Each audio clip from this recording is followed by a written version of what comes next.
We here in America require doctors to pass boards, lawyers to pass bars. But if you want to run the most powerful country on earth, you just have to be 35 and not incarcerated. Currently. That's it.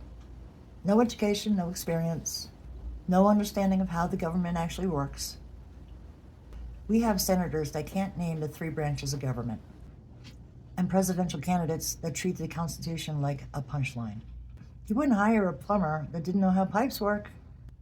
So why are we electing leaders that haven't even cracked open the instruction manual on our country, on how to run our country? Why civics matters. Civics isn't just some boring high school class.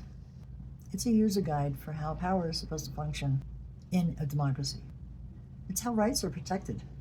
And the truth is, none of our leaders know how any of it works. That's not just a funny late night segment. It's a crisis, a very important crisis. Because when people in charge don't understand how the system works, then they abuse it.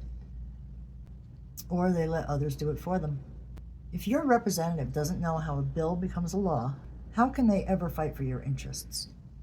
If your senator doesn't understand checks and balances, then how can they ever stop corruption? This isn't trivia night. This is the foundation of democracy. What they should know. Let's raise the bar. Every politician, Congress, Senate, President, should be required to pass a basic civics exam. Nothing crazy, just the essentials. Here's what that test should cover.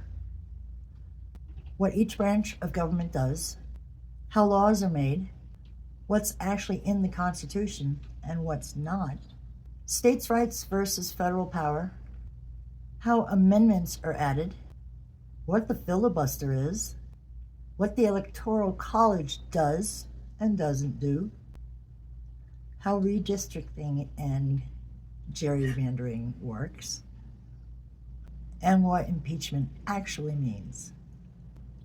If they can't explain the 14th Amendment or how the budget process works, then they shouldn't be voting for your future. The damage from ignorance. Unqualified leaders don't just waste time, they break things. We've seen abortion bans that ignore decades of precedent. We've seen elected officials try to overturn elections because they didn't like the results. Wonder who that was. We've watched lawmakers bring the country to the brink of financial collapse because they didn't know how the debt ceiling works. And it's not about political parties, it's just about competence. Would you let somebody fly a plane without training? Of course not. So why let somebody run the country who can't even explain how it works? The history they're skipping. Civics and history is inseparable. You can't understand how to lead without understanding what came before. Politicians who want to erase history, ban books, and rewrite the past, they're doing it to rewrite the future in their favor. Ignoring history leads to repeating it. We're already watching echoes of Jim Crow in modern day voter suppression. We've seen constitutional rights rolled back. We've seen the slow erosion of checks and balances. If you don't know history, it'll steamroll you. Call to action. Here's the bottom line. If we want real leadership, then we have to demand it. Plain and simple. Every single candidate running for office in our country should be required to pass a civics exam. If you don't understand how government works, then you can't be trusted to govern. Because we cannot afford any more ignorance at the top.